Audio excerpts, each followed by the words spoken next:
Halo teman-teman semuanya, selamat datang di channel Adi Wiranto, channel yang membahas mengenai programming, desain, dan hobi.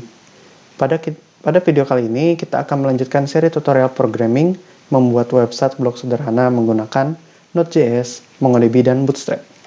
Kita sekarang akan menginstal package-package yang dibutuhkan dalam project kita ini.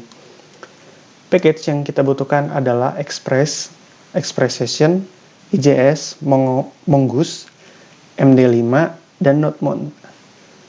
Nah, package ini maksudnya adalah aplikasi-aplikasi kecil yang kita gunakan dalam project kita. Nah, jadi kan ini kita sendiri membuat project. Nah, project ini dinamakan aplikasi.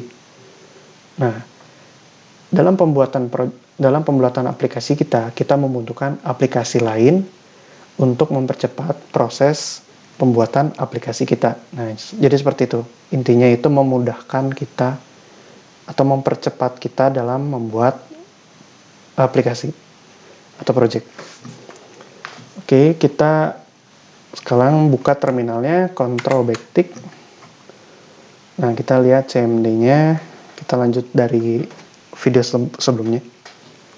Kita install package yang kita butuhkan dengan mengetikkan npm install express spasi ExpressSession. Nah, jadi kalau kalian ingin menginstal lebih dari satu package, kalian tinggal spasi package lain. Jadi seperti itu. Sebanyak apapun yang kalian inginkan sesuai kebutuhan. Spasi IJS spasi Mongoose spasi MD5. Nah, lalu kita tekan enter. Kita tunggu dalam beberapa waktu karena dia ini mendownload dari repository npm-nya. Oke, cukup cepat ya. Dan yang terakhir, kita belum install NodeMon.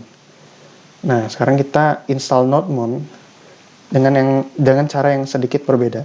Kita ketikkan npm install strip d kapital atau d besar spasi NodeMon. Nah, ini flag d ini maksudnya adalah kita menginstal NodeMon untuk keperluan development. Nah, jadi saat kita sedang dalam tahap development atau dalam tahap pengembangan. Nah, dalam tahap pengembangan kita menggunakan NodeMon. Apa itu NodeMon? Nanti saya akan jelaskan selanjutnya. Sekarang kita ketik enter. Tunggu selang waktu, ini agak lama untuk penginstalan NodeMon. Oke, sudah terinstall dengan baik. Sekarang kita buka file package.json. Nah, kita tutup terminalnya terlebih dahulu. Nah, kita lihat bagian bawah ada key value dependencies dan dev dependencies. Nah, ini adalah list package yang tadi kita install sebelumnya. Nah, di sini perbedaan dari NodeMon, dia datanya berbeda dengan yang lain karena kita menginstalnya untuk keperluan development. Nah, seperti itu. Sekarang saya akan menjelaskan satu persatu dari package ini. Express atau ExpressJS adalah package yang memudahkan kita untuk menjalankan server, mengatur routing, mengatur request dan response, dan masih banyak lagi. Express ini juga dapat disebut dengan framework Node.js, atau lebih tepatnya micro framework Node.js. Kalau teman-teman tahu Laravel, dia berbeda dengan Express ini, di mana kita bisa mengatur sendiri hal-hal seperti struktur folder, nama file, dan database. Maka dari itu, saat kita pertama kali buat project, hanya kosong isinya kan, dan Express ini harus di-download dulu melalui npm. Gitu. Lalu selanjutnya ada ExpressSession. Nah, package ini termasuk ke dalam fitur yang ada pada Express. Berfungsi untuk mengatur data session, di mana implementasinya dapat berupa fungsional seperti login, yang menyimpan data login di session. Maksud session ini artinya sesi setiap kita membuka aplikasi. Setiap kita keluar dari aplikasi tersebut, maka data session pun akan menghilang. Ada juga yang namanya cookie. Dia bisa menyimpan data sesi kita dalam jangka waktu tertentu.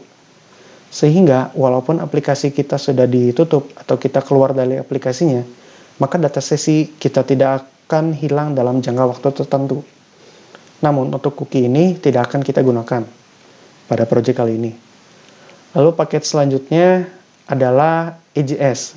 Singkatannya ini, EJS ini adalah singkatan dari Embedded JavaScript. Jadi simpelnya EJS ini kita dapat mengatur bagaimana kita menggunakan sintaks JavaScript di dalam file PHP.